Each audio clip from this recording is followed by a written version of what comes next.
What's shaking? Hey, I'm Rick Jordan. Today, we're going all in. Today is a real treat for me because this dude I met at a bar at an industry event a little while back, and we had an amazing time.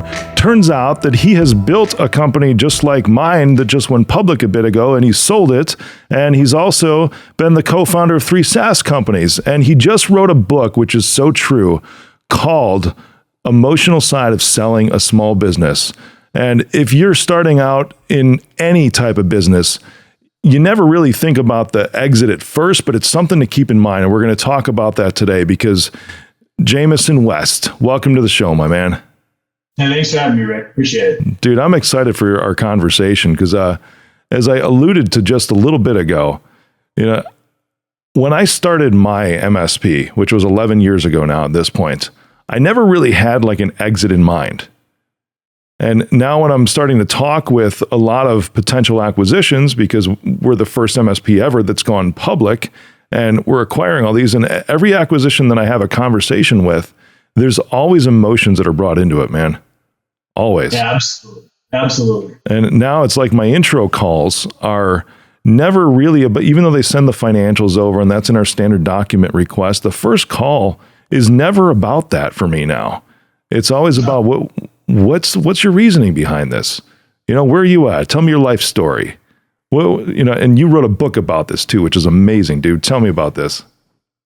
Yeah, so it's interesting. Like you, I started my consulting business because I wouldn't have called it an MSP right out of the gate. It was a one-man band, kind of a lifestyle business, really trying to help small business owners figure out technology before many of them knew much about it. Right, so in the '90s, mid '90s.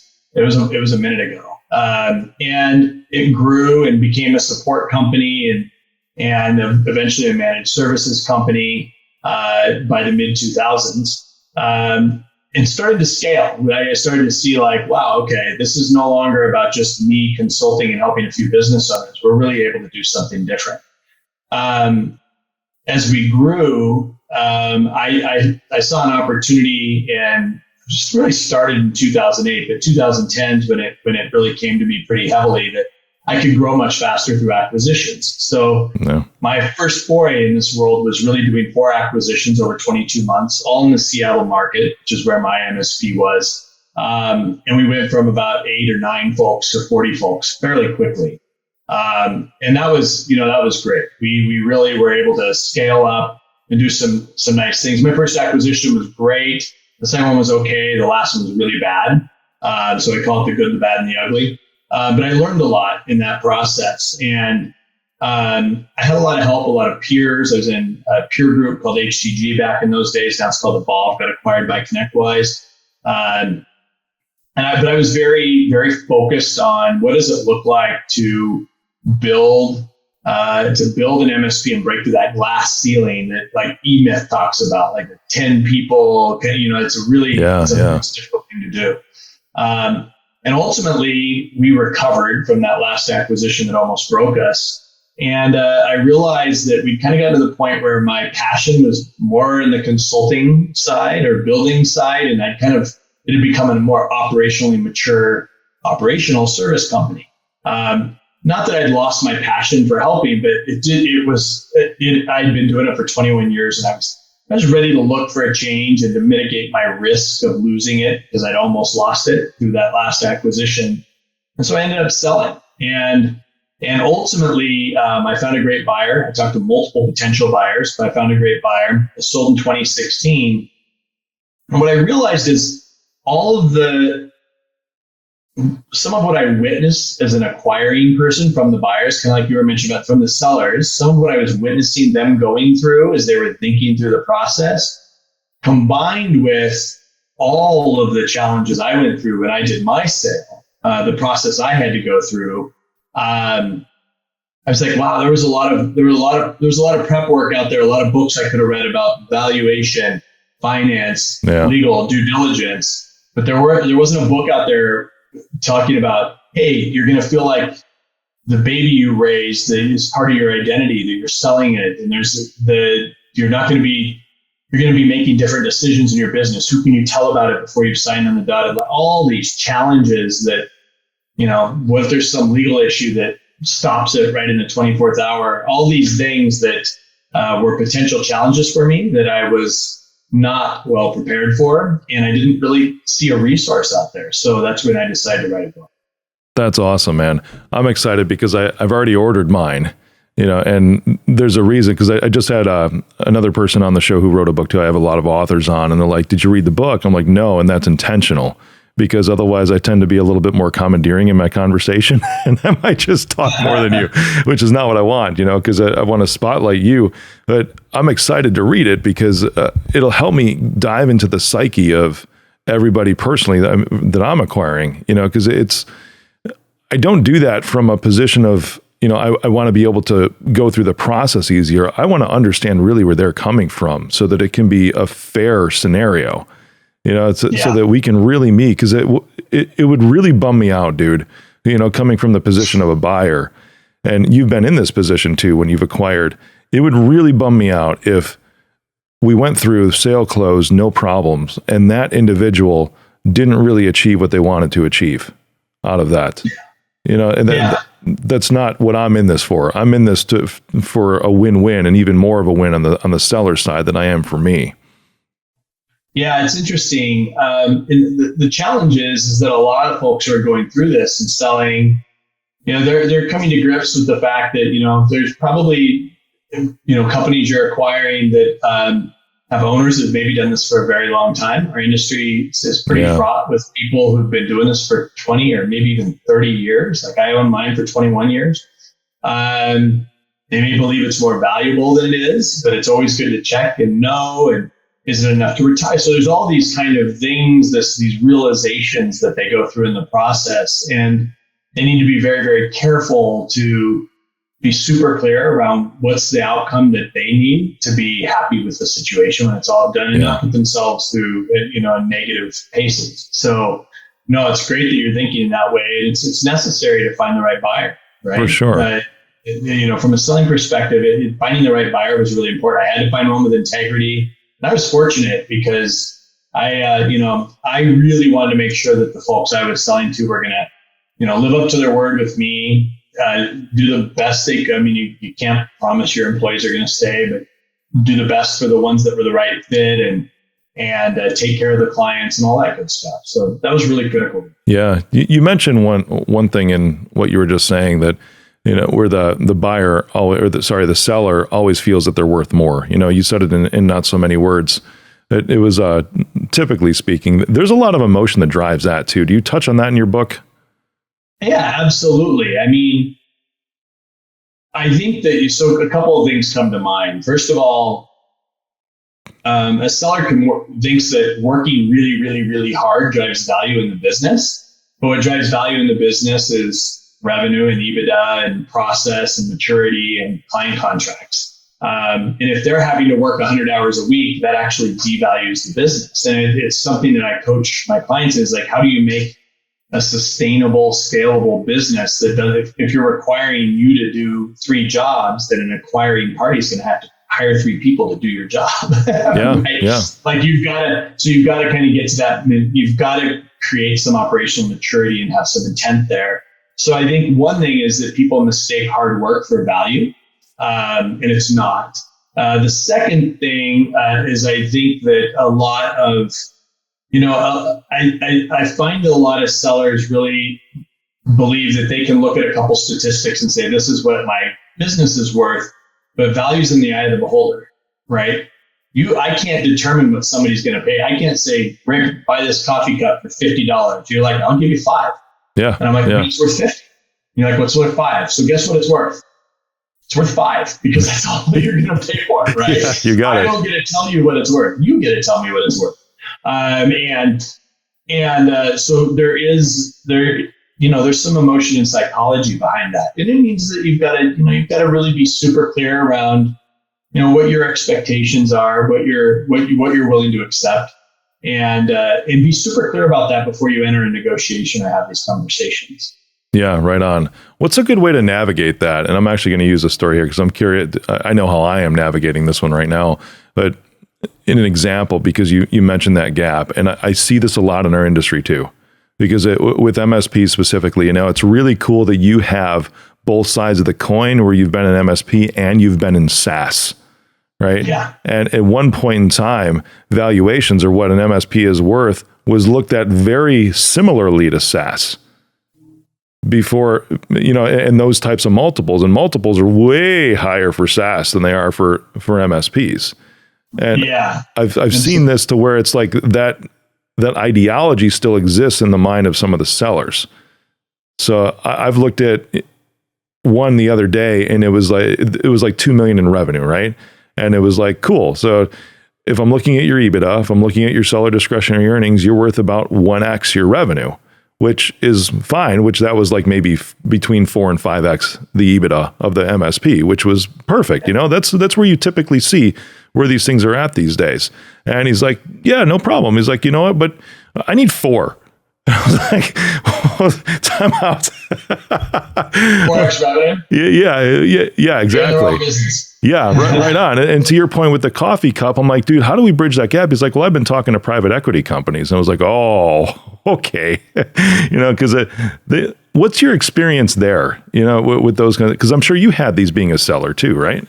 Yeah, it's interesting. The multiples do feel a little higher right now. It's hard to get into valuation. So again, it depends. It depends on exactly what you do, because the makeup of every MSP is different. If you're super heavy on product and T&M and project revenue, your multiple's likely a little lower than if it's recurring revenue. How strong are your contracts? There's all these pieces. Of course, parts. yeah. Another big part of it is what's your revenue and what's your EBITDA. 4 to 5x EBITDA, great.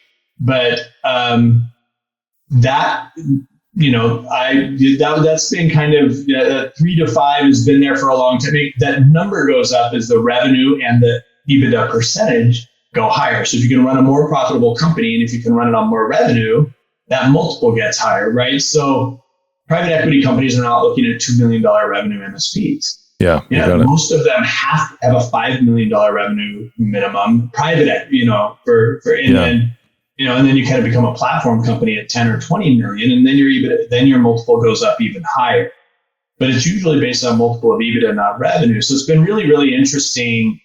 In our coaching at ConnectStrat, this is what we help owners figure out. Like, what does it look like?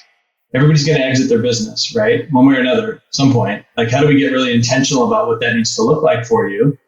How do you want to do it? Is it employee buy? Is it selling to a VC firm or somebody else? Are you giving it to your kids? Are they inheriting the business? Like, what does it look like? When are you going to leave? What does it look like? What does it need to be worth? How are you going to structure the deal? And, people come into it eyes wide open. That's great. Right now, what we find, there was a lot of folks, and what I kind of write about in the book a little bit, is a lot of folks are just kind of seeing another massive pivot in the industry with new risks and security and all these things that are happening, and they maybe don't have the energy or technical prowess to navigate this new change. So they're being more opportunistic than intentional. Like, they haven't spent the last 5 years building a sellable company. They're like, wow, maybe this is something I should be considering right now. Yeah. The industry's changing. For sure. It's a good out. And that happens across industries too. But that's how would you describe that? Because that's almost like an awareness, right? Which I guess is generated by an emotion as well. What drives that? Because there's some that I feel that have blinders on, right? Some sellers, no matter what industry you're in, they have blinders on as far as what's going on in their own industry. And where the shifts might.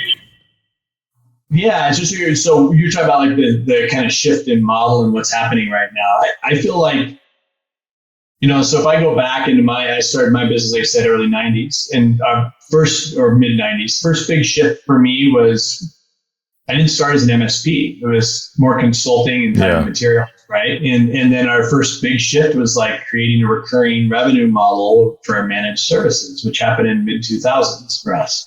Everybody, different timelines. We were kind of on the earlier edge, not scary early, but early.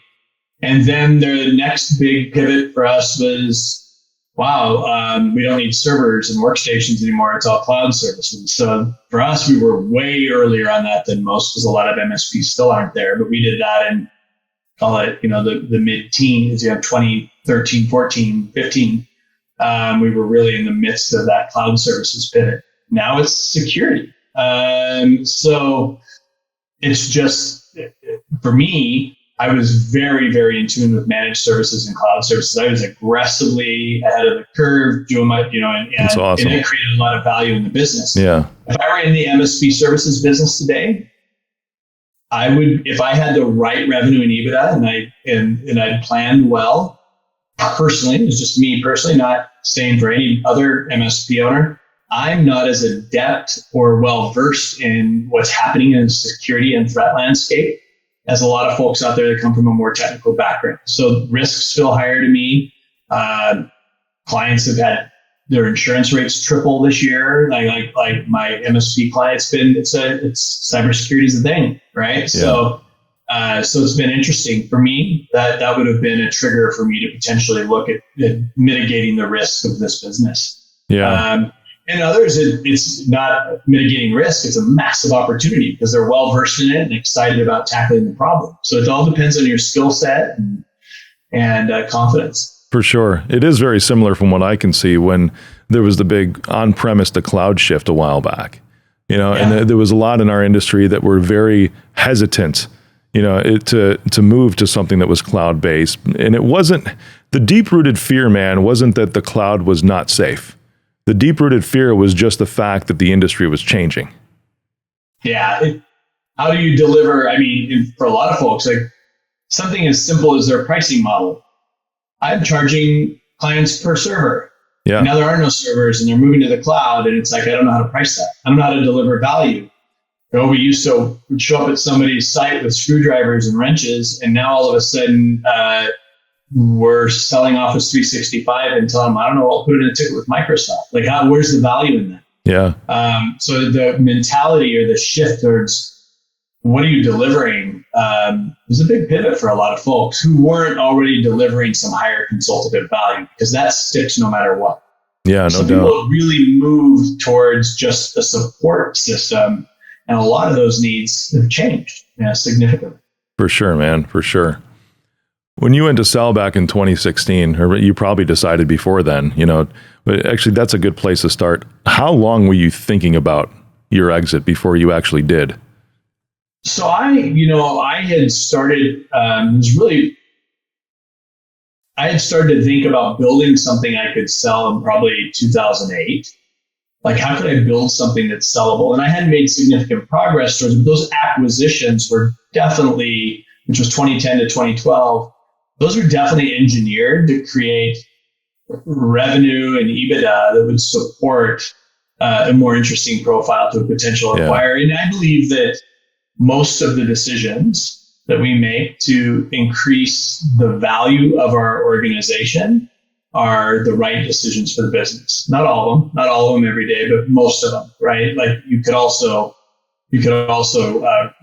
really destroy a business by being too aggressive and cost cutting and all those things. But by and large, as long as I have longevity and scalability in mind, those decisions I make to increase the value of my business are the right decisions. So that was a mindset shift for me. Just start building a scalable, profitable business and figure out how to grow and grow and grow. And I just added acquisition to organic growth to my strategy. That's cool. That's really cool. I like how you hone in on this, and to pack it in a couple words. It's almost like almost any decision you make is going to be a good decision for your business when you look at it that way, because it's going to generate either revenue and or profit, right? Either one of that is going to be a good decision. You're right. There's a couple bad ones that you might be able to make if you have certain cost cutting measures, but anything that's focused on growth. And as we were looking at the last 2 years too, I saw it as a lovely time, man, because so many were pulling back and going into what you're describing as these cost cutting measures as a time to double down and focusing on growth, man. That's the way to go anytime. Yeah, COVID created some interesting opportunity. I think a lot of people, there was a lot of fear in early 2020, right? And people were like, what's going to happen to our industry? And really, we were fortunate, right? The technology industry was impacted positively, not negatively. At the same time, and a lot of people did have a temporary negative impact because clients, especially if they were in certain verticals, were hit in the early part of 2020. But as they recovered, and the vast majority of MSPs didn't get hit too bad, they also potentially got some PPP money and some other things that really helped bolster their business. And the smart ones really they didn't hoard it, they invested it. And it's been I've seen some significant growth out of some MSPs over the last 18 months. It's been pretty interesting to watch how they've, kind of leveraged this all as an opportunity to shift their model, do more virtual work, hire people who weren't in their local region. It's been interesting. Yeah, it's been really cool to watch, man. That fear, I think a lot of I don't know, because I haven't read your book yet, but where were some of those key moments to where you're like, am I making the right decision, in selling my business? Oh yeah. So you're kind of getting into the book a little bit, and I'll describe a little bit about the book. It's written as a fable. So the first 2/3 of the book, a kind of E-Myth type style, Bob Burger or Patrick Lencioni writes in these fables, these fictional stories. And it's loosely drawn off my story and several others, like lots of people we talked to and interviewed. And we borrowed little nuggets from all of them to make this fable of an individual going through the sale of a business, right? So that's 2/3 of the book. It'll resonate with, and it doesn't have to be IT services or managed services. It just happens to be. But any small business where it's like, wow, it's getting a little risky, or I'm getting a little tired, or all these things happen, right? And there are several components that our, Alex, the CEO of our company, the proprietor, runs into over the course of owning his business. That happens to be, loosely based on my boys and my sister, and I use family members as character names. So it's kind of nice. But it runs into several components, like starting to be more closed door and a little less transparent with their people because they have to hide what they're doing and they're going through the due diligence or LOI process. Not making investment decisions, like not paying a bunch of money for marketing or internal infrastructure, things that don't have direct revenue tied to it.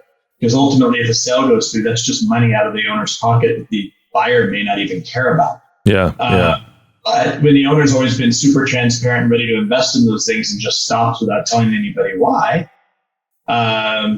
everybody starts wondering what the heck's going on. So that was a really, I just had another conversation with a friend about this. That's a super, super common problem. Like all of a sudden behaviors, transparency, decision-making change dramatically out of the owner, and he or she's trying to hide. Why? Not out of a lack of integrity, but because you just don't go tell everybody in the business, hey, I'm kind of thinking about whatever. I'm kind of thinking about selling. It puts the fear of God into it. Sure. Right. So, so those types of things are very, very tricky. The other things that happen, you could get whittled down. You have a price in mind, but through conversations or due diligence, there's these little things that start to nip at the amount that you had in mind. Like, oh, the company was paying for my car and my home office and all these things. So those things that can be pretty challenging as well.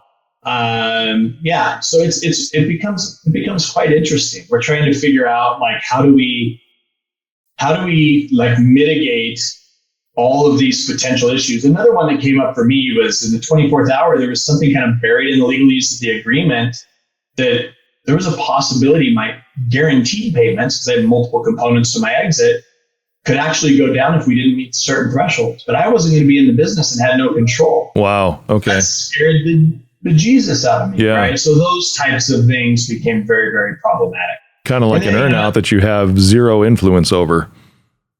Yeah. And it happens, right? And it wasn't a lack of integrity on the buyer's side. It was just mitigating. In my case, it was mitigating some bank covenants and whatever. And we figured out a way around it. It was okay. But all of those things were potentially dangerous to me. And as a seller, I was emotionally invested in the outcome. As soon as the conversation started, in the fable, this is what I talk about. Our guy starts thinking about it and then starts going, wow, what would that do to my life? Oh my God, how would that change? And now, and all these decisions they start making in the business, at home, and then just mentally, they've started to they put themselves in a vulnerable position where they've more or less committed to it before ink hit paper. Yeah. Until ink hits paper, it's not done. it's not done, right? We can talk about it and be hopeful, but you can really put yourself in a scary position if you aren't careful. Yeah, for sure. And then the last third of the book, I went to 6 people who I'm close friends with who've been through this, through sales of their businesses, and we have case studies. So it's so the first third is the paper, the last third is this non-fictional account of 6 different folks who've sold their businesses, and all of them kind of describing some major emotional moment that may have or possibly did or nearly upset the apple cart in terms of their transaction, and suggestions on how they may have mitigated that or what they did about that. So it's really, really helpful for somebody thinking about a sale to go, wow, I can really prep myself in a way that puts myself in a strong position and prevents me from fully experiencing that emotional roller coaster. Yeah, no kidding, man. It's good to have an advocate on your side too for something like that, because I see in our industry a lot of MSPs, but I'm sure this is the case for a lot of small business owners who are looking to sell. They have not engaged with the broker, and they don't even have necessarily a corporate attorney that can work through the purchase agreement with them. They're just kind of soloing, going it alone. Yeah, that's a little. Yeah, I'd be really nervous to do that. My sales.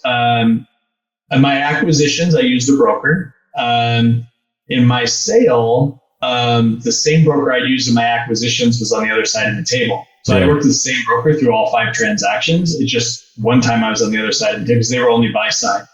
When I sold, I used my CPA and my attorney. I didn't use a broker to sell. Yeah. And I was perfectly content with that. I liked that methodology. I knew kind of how at that time, I knew who the players were who were potential acquire targets. These days, if I had a certain amount of revenue, I would probably talk to, if I were exceeding the $5 million revenue mark, I'd probably talk to a broker. Yeah. Because it's less localized now. People are looking everywhere, and you kind of get to that size where you could be a target from anybody globally. So that it's hard to find that as an individual. For sure. You also had a lot of experience with that going through the acquisitions yourself too. So you had a good education around what the marketplace looks like, how the structure of a deal goes, everything from nuts to soup. It was a good breadth of experience you had in those 2 years. So I would say for you weren't walking into it blind when you were looking to sell. You had been through the process on the other side of the table already 4 times. Yeah, absolutely. Yeah, and it did help very, very much. So that's absolutely the case. That's cool, man. You just sold another business too, didn't you? I did. So, after selling my MSP, I've been involved in 3 different SaaS companies. One was Teamatics. I spent a couple of years with my co-founder in that. I ultimately divested myself of that venture, and my co-founder is still running that. He was in Seattle. It was a great project, and it's still alive and pumping. But the other 2 that I was involved in, both of them were kind of co-founded with Brad Benner. He actually owned the first MSP I acquired. Oh, cool. A good friend, brilliant guy, all his ideas. So the first one was Smileback.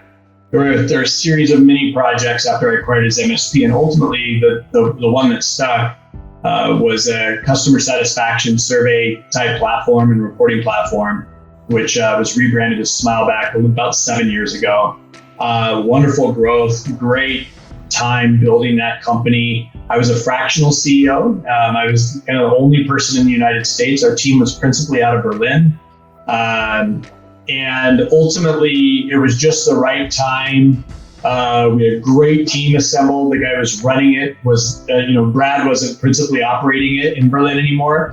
So we had a general manager who was doing great work. And it was just a great symbiotic relationship with ConnectWise. They were quite interested. And we announced the sale a month ago. That's so cool. So yeah, ConnectWise acquired Smileback, which was great. I now am also chairman of the board, and we have a couple great co-founders. There's 3 of us that are founders. We have about 9 or 10 additional staff at TimeZest. And so we do scheduling for managed service providers on multiple PSA platforms and Office 365, and kind of like similar to Microsoft Bookings or Calendly or something like that, but deeply integrated to the managed service provider experience, which none of those tools do well. So we're really very, very focused on the workflow of an IT services company. I love it, man. And your unique insight too, because you had an MSP, you acquired 4 more during that process too. You've been on both sides of the table now at this point, from MSP and vendor. Everyone who's listening, whether you're in IT, whether you're an MSP or just a small business, you need to buy Jameson's book. The dude's amazing and just has incredible insight. Dude, JamesonWest.com. Can we get your book there? Yeah, absolutely. That's the best place to find me. Kind of points to TimesS, ConnectWise, and my book. So you can find all the stuff I'm doing right on my website. That's cool. I love it, man. Thanks for being on, dude. Really appreciate you. Absolutely. Thank you.